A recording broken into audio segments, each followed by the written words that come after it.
जीवन की इस बगिया के बसंत हो तुम, जीवन की इस बगिया के बसंत हो तुम, मैं तुम्हारी फाल्गुन बन जाऊं। रंगों से भरी इस दुनिया की चित्रकार हो तुम, मैं तुम्हारी चित्रकारी बन जाऊं। नमस्कार, आप देख रहे हैं दूरदर्शन हिमाचल। स्वागत है आप सभी का कार्यक्रम जीवन साथी में। दर्शकों, इस कार्यक्रम में हम आपसे मिलवाते हैं बेहद खास कपल से। तो आज जिस कपल से हम आपको मिलवाने जा रहे हैं उनके बारे में थोड़ा सा हिंट आपको देते हैं।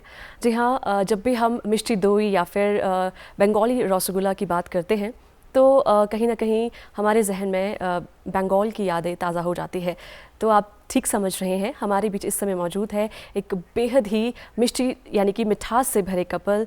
जी हाँ, हमारे साथ इस समय मौजूद है मित्रा कपल, श्री प्रणव मित्रा जी और उनकी धर्मपत्नी श्रीमती आनंदिता मित्रा जी। आप दोनों का स्टूडियो में बहुत बहुत स्वागत है। धन्यवाद। नमस्कार जी।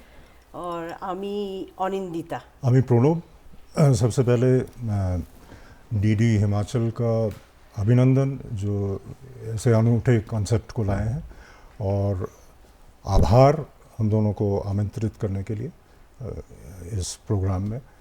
तो बहुत ही अच्छा लग रहा है हमें यहाँ पे आकर। दोनों को बहुत ही अच्छा लग रहा है हमें। जी, तो क्यों ना आपकी यादों को ताज़ा किया जाए।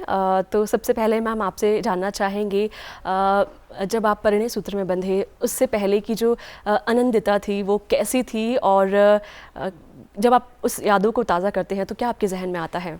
हाँ, मैं जॉइंट फैमिली से बिलोंग करती हूँ। वैसे मैं ओनली चाइल्ड हूँ अपने पेरेंट्स के, पर सबके साथ रह के हमारे ब्रिंगिंग अप वैसे ही था जैसे जॉइंट फैमिली में होता है। और काफ़ी आज़ाद ख्यालों के थे हमारे पेरेंट्स भी। और फिर हमारी एजुकेशन हुई, फिर उसके बाद शादी। एजुकेशन कंप्लीट हुई और शादी हमारी बहुत जल्दी हो गई जी। 2021 में। आप जॉइंट फैमिली में पली बड़ी है और आप अपने माता पिता की एक संतान हैं। हाँ। सर, आपसे भी जानना चाहेंगे इसी तरह से आप शादी से पहले के जो प्रणव थे किस तरह के थे, और कैसी पारिवारिक आपके जो माहौल था कैसा रहा? मैं कहना चाहूँगा कि एक्चुअली काफ़ी छोटी उम्र में 2-2.5 साल का था तब मेरी माता जी गुज़र गई। तो पिताजी ने दूसरी शादी की नहीं, तो तय ये हुआ कि मैं अपने नानके जाऊं। तो इनिशियल इयर्स में अपने मामा मामी और नानी के साथ रहता था। मतलब कि वो रेलवेज़ में थे, इधर उधर घूमते रहते थे। मतलब ट्रांसफरेबल जॉब था, जैसे कालका रहे, बीकानेर, लखनऊ, तो उनके साथ था। फिर 9 या 10 साल की उम्र में पिताजी यहाँ शिमला लेके आए, क्योंकि वो यहाँ पे जॉब में थे। जी। तो ऐसे ही था, मतलब टफ था, चाइल्डहुड स्ट्रगल था। तो बाकी तो मस्त मौला था। मैं क्रिकेट खेलने गए तो खेलते ही रहे, घूमने गए तो घूमते ही रहे। रियलाइजेशन कम थी, पर आस्ते आस्ते 4-5 सालों, क्योंकि पिताजी अकेले ही मैनेज करते थे घर का सारा काम, खाना पकाना, सब कुछ। तो फिर 3-4 साल बाद ये एहसास हुआ कि मुझे भी थोड़ा उनका हाथ बटाना चाहिए। तो फिर जब जिस दौर में अमूमन बच्चे या फ्रेंड्स बोलते हैं कि आइए माल रोड चलते हैं या घूमते हैं, कहीं पिकनिक जाते हैं, घूमने चलते हैं, तो मैं अपने आप को रोक लेता था और कोशिश करता था कि पिताजी ऑफिस से आने के बाद मैं भी घर पहुंच जाऊं, ताकि अगर हाथ ना भी बटाऊं तो कम से कम उनके पास बैठा रहूं। तो ऐसे करके दिन गुजरते रहे। फिर 1982 में मैंने यूको बैंक ज्वाइन किया और मेरी पहली पोस्टिंग नाहन में थी। जी, यानी कि आप बैंकर, बतौर बैंकर आपने अपने प्रोफेशनल आप शुरुआत आपने की। जी। मैम, आपसे जानना चाहेंगे, जैसे आप प्रोफेशनली आप टीचर हैं, लेकिन जब बात करते हैं उस दौर की, जब आपको पेरेंट्स ने कहा होगा कि आपकी पढ़ाई अब हो चली है, अब आपके लिए रिश्ता देखना है, तो किस तरह की आपका जो विवाह है वो माता पिता की मर्ज़ी से हुआ या आप दोनों की मर्ज़ी से? माता पिता की मर्ज़ी से हुआ।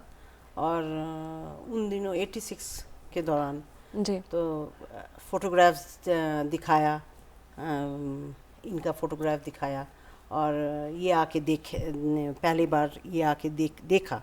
पर क्योंकि हम लोग तो दूर दूर रहते थे, लखनऊ में मैं रहती थी, ये शिमला में, तो एक बार आके वो देखने आए, बस वही, उतना ही। शादी से पहले उतना ही मुलाकात थी।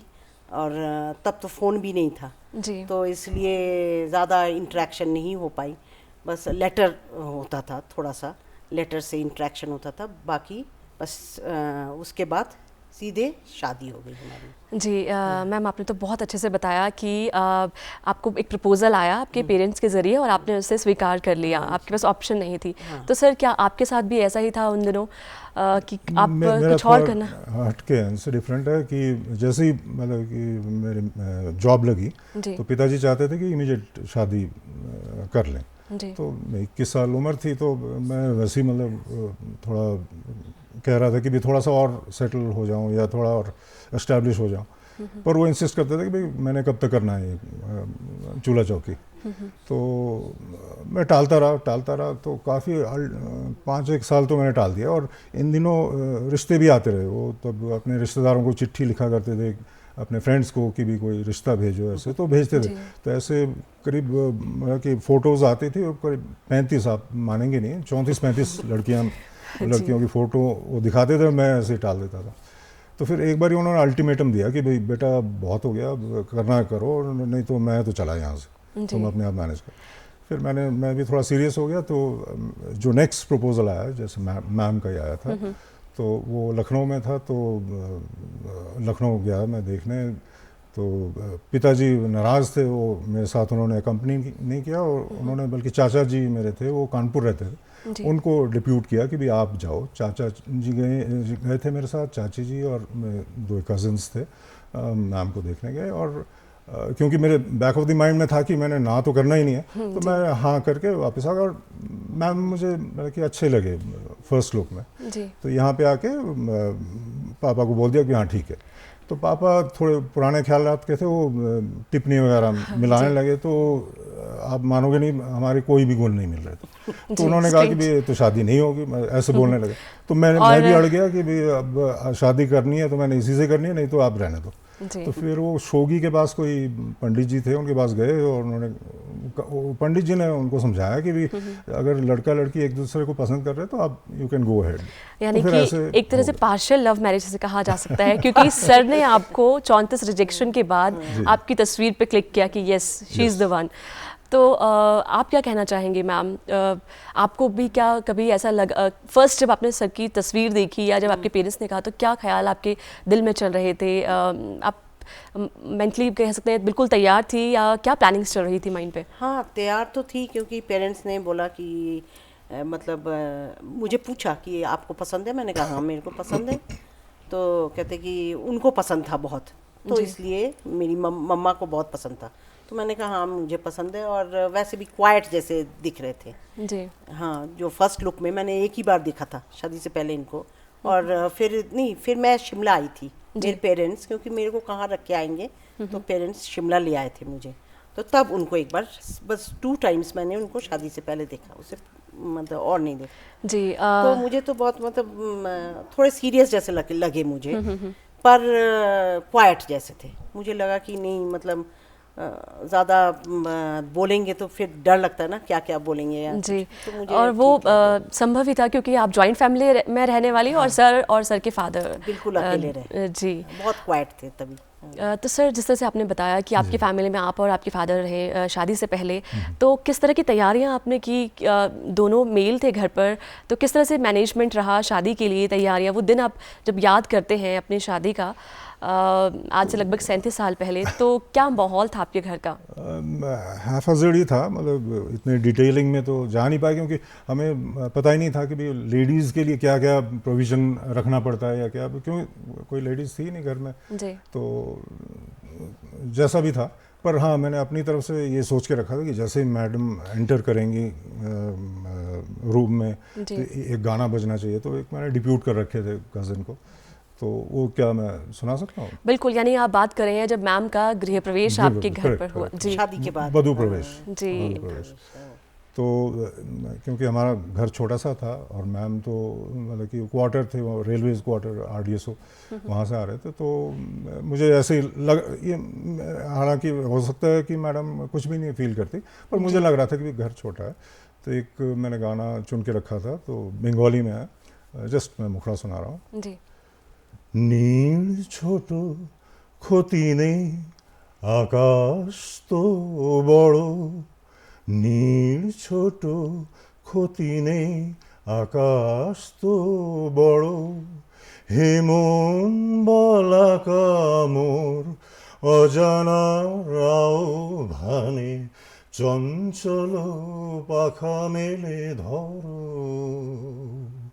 नील छोटो खोती नहीं मतलब घर छोटा है कोई दिक्कत नहीं है आसमान तो बहुत बड़ा है अच्छा नेक्स्ट हुआ कि मतलब आसमान को मन से वो करते कि मन तो बड़ा है पहले ही कह सकते हैं कि पहले ही चरण में पहले फर्स्ट स्टेप में ही आपने मैम को इम्प्रेस कर दिया गीत के अच्छा माध्यम नेक्स्ट सॉन्ग आप देखिए मैंने चुन के रखा था और उस दिन कुदरती बारिश भी हो रही थी जी तो वो था कि তুমি এলে অনেক দিনের পরেই যেন বৃষ্টি এলো তুমি এলে অনেক দিনের পরেই যেন বৃষ্টি এলো তুমি এলে অনেক কথা এলো মেলো মনে হলো তুমি এলে অনেক দিনের পরেই যেন বৃষ্টি এলো मतलब आप आए और बहुत दिनों के बाद बारिश हुई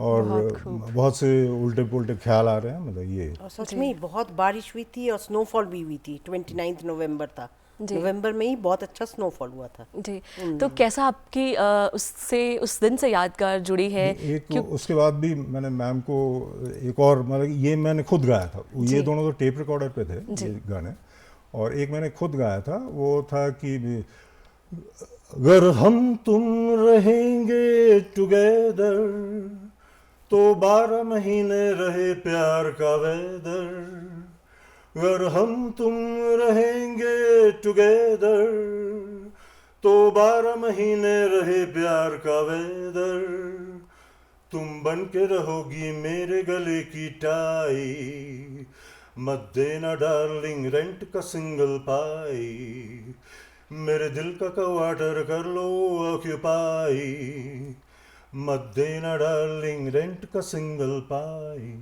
बहुत खूब बहुत मेलोडियस सर और कहा भी जाता है कि जो बंगाल है अपनी स्वीटनेस और साथ ही साथ म्यूजिक के लिए जाना जाता है गुरु रविंद्रनाथ टैगोर भी कल्चर बहुत रिच है हमारा जी बंगाली और आप क्या कहना चाहेंगे मैम क्या यादें आप संजो के रखती है उस दिन की चाहे रिचुअल्स की अगर बात करें या फिर कुछ खास क्योंकि आप उस कल्चर को बिलोंग करती है तो आप कुछ शेयर करना चाहें जी हाँ कुछ शेयर करना चाहें आप हाँ शादी में हमारी शादी बहुत प्यारी होती है बहुत अच्छी शादी होती है क्वाइट होती है हमारे में ना बैंड पार्टी नहीं होता है जी जैसे यहाँ बाजा वगैरह बजता है ना हमारा नहीं बजता खाली शहनाई होती है पहले शहनाई होती है फिर हमारे बौरोन होता है बौरोन मीन्स आरती उतारते हैं जी जैसे दामाद आया जवाई आए दूल्हा आया जी हाँ तो उसके बाद बौरोन के बाद होती है हमारे शुभ दृष्टि जी हाँ लड़का लड़की एक साथ वो पान में मुंह ढक के आते हैं और पटरे पे ले आते हैं और पहले शुभ दृष्टि होती है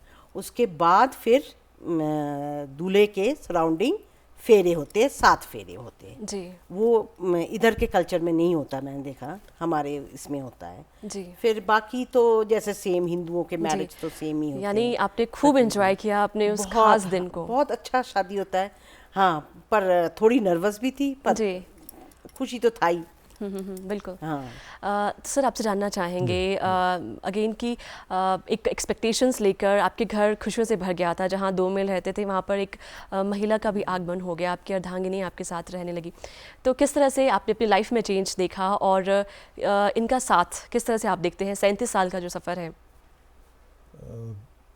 नहीं जो मुझे पसंद थी इनमें एक तो सादगी इनकी जी और इनका मतलब सच्चापन मतलब स्पष्टवादी था क्योंकि जब मैं शादी करने गया था तो मैं इनसे सवाल पूछा था कि आपको खाना बनाना आता है तो इन्होंने साफ मना कर दिया कि मैं नहीं बनाते मैंने कहा ओके तो ये अच्छा लगा पर हमने इनको जब घर में आए तो ज़्यादा नुक्ताचीनी नहीं की कि भी ये आज नमक कम है या मिर्च तेज़ है ऐसा कुछ नहीं ये जैसा बनाते थे हम खा लेते अप्रिशिएट करते थे और इनको कि खुलने दिया हमारे नए माहौल में क्योंकि इनको भी अटपटा लग रहा होगा वो महसूस करता था पर पिताजी थोड़े से स्ट्रिक्ट थे जैसे इनकी थोड़े से जो मुझे अफसोस मतलब कि हाइंडसाइट में है कि भी मैंने कोशिश अगर ये मतलब करती तो जॉब कर सकती थी, पर पिताजी थोड़े से मतलब ओल्ड स्कूल ऑफ थॉट्स के थे कि भी नहीं बहू है कंजर्वेटिव, तो नहीं जाने देना चाहते थे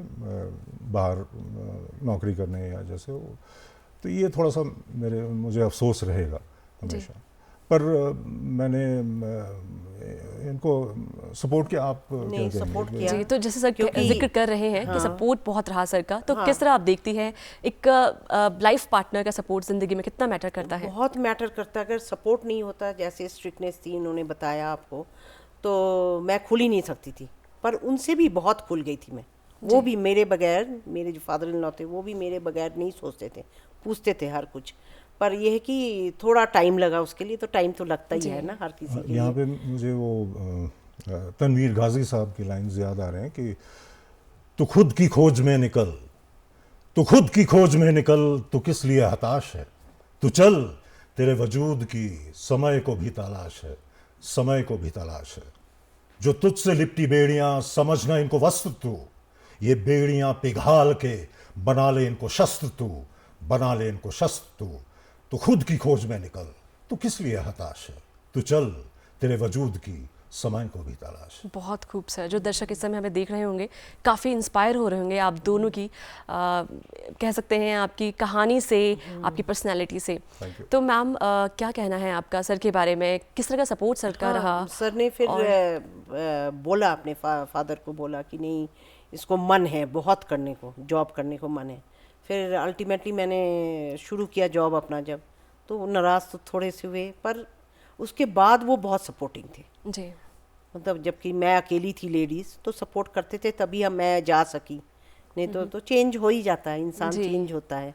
तो उनका भी सपोर्ट, इनका तो सारी ज़िंदगी सपोर्ट रही, नहीं तो इतने साल कैसे गुजारे हम, है ना, गुजारी कैसे। जी, जब बात हो रही है सालों की, ज़िंदगी की, तो ज़िंदगी में तमाम उतार चढ़ाव रहते हैं, कभी दुख है तो कभी सुख है।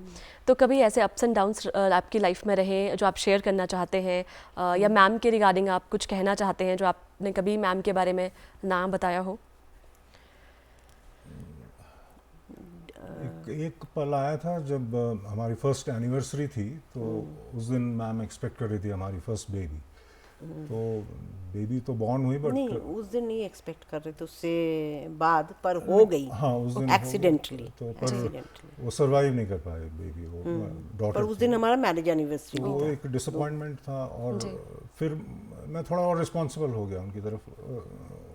उन दिनों मैं इतना इनका देख रेख नहीं कर पाता था, केयर नहीं लेता था, या पता नहीं जैसे कोई भी कारण अपने बिजनेस के साथ घर में कोई लेडी नहीं थे, उनको पता ही नहीं था ना कि कैसे होता है। सिस्टर भी होती तो उनको पता होता है। राइट। तो ये थोड़ा सा एक अफसोस। घर में कोई महिला हो तो पता लग जाता है कि ऐसा करना होता है, ऐसा करना होता है, जेंट्स को भी पता लग जाता है। इनके घर में थे ही नहीं कोई। जी हाँ, उसके बाद 4 साल का गैप रहा। 86 में मैरिज हुई, तो फिर 90 में हमारी डॉटर हुई, 4 जुलाई 90 को। जी। तो हम लोग तब बहुत खुश जी। तो वो पेरेंटहुड को कैसे शेयर करना चाहेंगे आप? मैंने तो उसको देखते ही एक कविता लिख दी, नाम सॉरी जी। आप क्या मैंने कहना सोच के रखा था। तो मैम आपसे जानना चाहेंगे, बीइंग अ मदर, शादी के बाद एक फेस रहता है जब आप माँ बनी, तो कैसे आपके अनुभव रहे, कितना चेंज आप अपनी लाइफ में देखती है? हाँ, बहुत रिस्पॉन्सिबल हो गई मैं। जी। पहले तो था कि मतलब बेबी एक होना ही है, एक बेबी होना ही है। तो उसके लिए तो मैं बहुत ही ज़्यादा मेरा विश था कि जल्दी से हो जाए। बल्कि ये हमें टाइम दे रहे थे कि डॉक्टर ने मना किया है, अभी नहीं, फर्स्ट चाइल्ड के बाद। जी। तो हो गया। तो एक वो कविता लिखी थी, तो बेटी का हम घर में उसको मुनिया बुलाते हैं, वैसे ईशानी नाम। मुनिया आई बिट्टू रानी ईशानी, प्यार की है निशानी, सबके मन को खूब लुभाई, मुनिया आई। नाना से वो प्यार जताती, पर नानी को वो खूब सताती, तब मम्मी उसकी थी मुस्काई, मुनिया आई। दादा उसका जी बहलाते, सैर कराने भी ले जाते, फिर भी उनसे थी शर्माई, मुनिया आई मुनिया आई। और पापा उसके बड़े विकेट थे, रात दिन बस खेले क्रिकेट थे, पर वो भी अब घर टिक गए भाई, मुनिया आई मुनिया आई। बहुत खूब। पर मुनिया की अगर दादी होती, देखकर अपनी प्यारी पोती, चीख के कहती नहीं पर आई, अपनी मुनिया रानी आई, अपनी मुनिया रानी। बहुत खूब सर, बहुत खूब। सर आपने बात की कि आपकी डॉटर आने से आपकी लाइफ में एक ड्रास्टिक चेंज आया, तो थोड़ा माहौल को थोड़ा लाइट करते हैं क्योंकि खुशियों से भरे वो पल थे।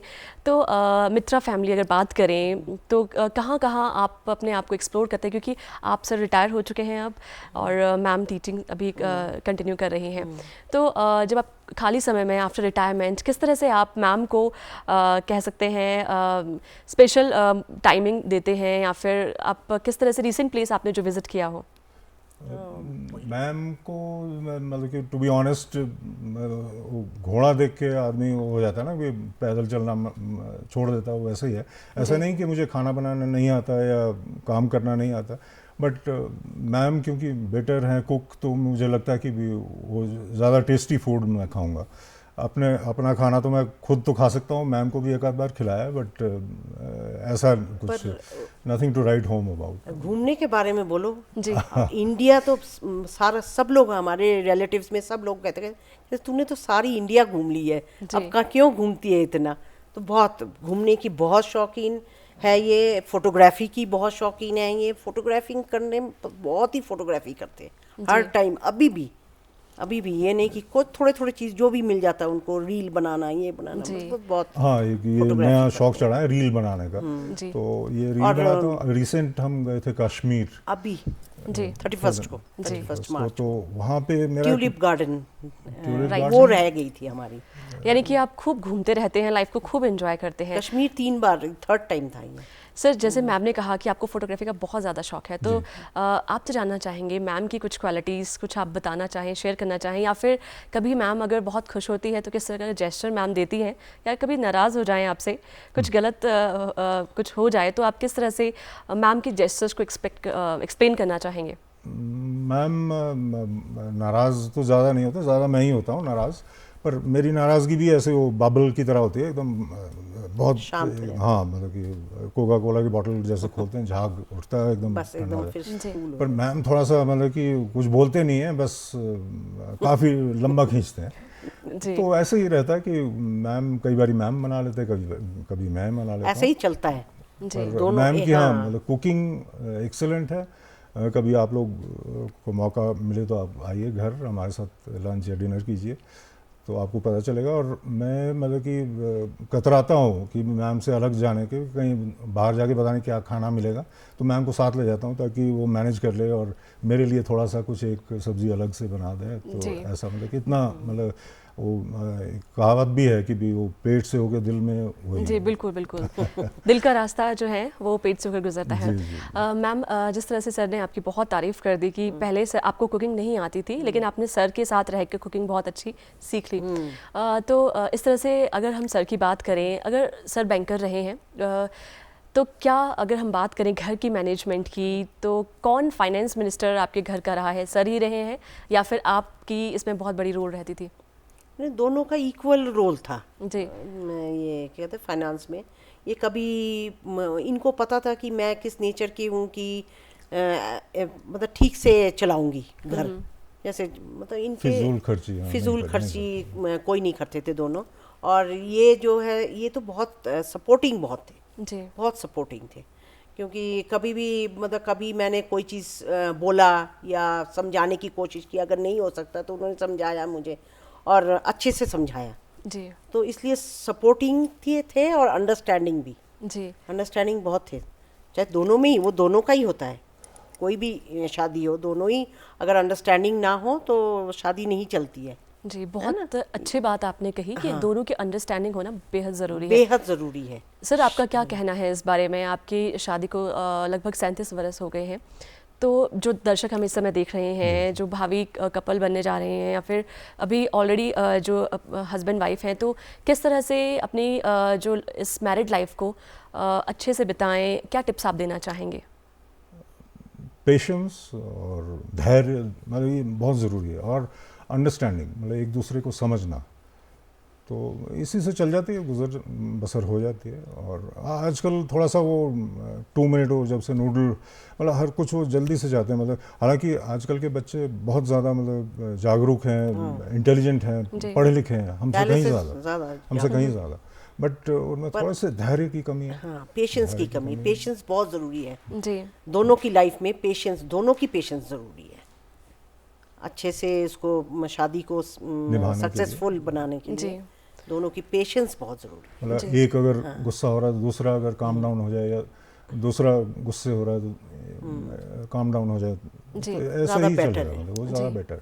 अगर दोनों ही चिल्लाने लगे तो फिर यानी बैलेंस होकर लाइफ बिताना बेहद ज़रूरी है। मैम, आप अभी वर्किंग हैं, आप एज अ टीचर काम कर रही है, तो घर पर सर अब आप आफ्टर रिटायरमेंट आप किस तरह से समय व्यतीत करते हैं? आप लिटरेचर से तो लगता है बहुत आपका गहरा रिश्ता है। जी जी जी। एक तो वही कभी कभी थोड़ा बहुत ऐसे लिख लेता हूँ, मतलब सिट पॉट सिचुएशन पोइट्री, कुछ आया दिमाग में फट से लिख दिया उसको जी। या फिर हमारे यहाँ पे कालीबाड़ी मंदिर है, जहाँ पे बचपन में ऐसा होता था कि पापा कहते थे कि स्कूल से आप मंदिर हो, वहाँ पे कैंटीन है एक्चुअली, वहाँ खाना वाना खा के घर पहुँच जाते थे। तो अब जब रिटायरमेंट के बाद काफ़ी समय मिल रहा है, तो मैम ने एक दिन कहा कि भाई अब पे बैक टाइम है, आप अपना समय दीजिए मंदिर, सेवा भी करना तो चाहिए। हम लोग वहाँ पे जाते हैं, सेवा करते हैं, और वहाँ पे बंगाली कम्युनिटी है, आपस में मेलजोल होता है, फंक्शंस होते हैं, जैसे आजकल नवरात्रे हैं, और दूसरा जो दुर्गा पूजा वाला उसमें तो नाटक वगैरह भी होते हैं, तो उसमें भी काफ़ी समय निकल जाता है तो रिटायर टाइम पर। और इससे जुड़ी मैं एक मतलब बचपन की बात दोबारा बताना चाहूँगा कि भी बचपन में, क्योंकि मैं हर जगह मतलब कि हमारे पड़ोस बहुत अच्छे थे, पड़ोसी, मतलब कि मैं अकेले ही रहता था, सारे हमारे हिमाचल के ही थे, मतलब इतना प्यार करते थे, और मैं हर एक आंटी में अपनी मम्मी को ढूंढता था। बहुत अच्छे, मतलब यहाँ के लोग ही बहुत अच्छे हैं। और मतलब बेझिझक किसी के घर में घुस गए और ऐसे बोला कि आंटी भूख लगी है, तो खाना बना देते थे। तो हमारी कम्युनिटी में भी कई आंटीज थे, पड़ोस में भी, तो ऐसे ही मतलब जैसे कहते हैं कम्युनिटी अपब्रिंगिंग, ऐसा हुआ मेरा जी। तो यानी कि बंगाल में आप दोनों का जन्म हुआ, या कह सकते हैं आपका काफ़ी नाता रहा है, लेकिन अब आप हिमाचल के रच बस गए हैं। इसी तरह से आप खुश रहे, खुशहाल ज़िंदगी बिताएं, इन्हीं कामनाओं के साथ आपका बहुत बहुत धन्यवाद करना चाहेंगे इस कार्यक्रम में आने के लिए। दर्शकों, कार्यक्रम जीवन साथी में ये हमारे बीच मौजूद थे प्रणव मित्रा जी और उनकी धर्मपत्नी श्रीमती आनंदिता मित्रा जी। तो आशा करते हैं आप सभी इस कार्यक्रम को देखकर आप भी लाभान्वित हुए होंगे, और इस कार्यक्रम में आज बस इतना ही। दीजिए अनुमति, नमस्कार।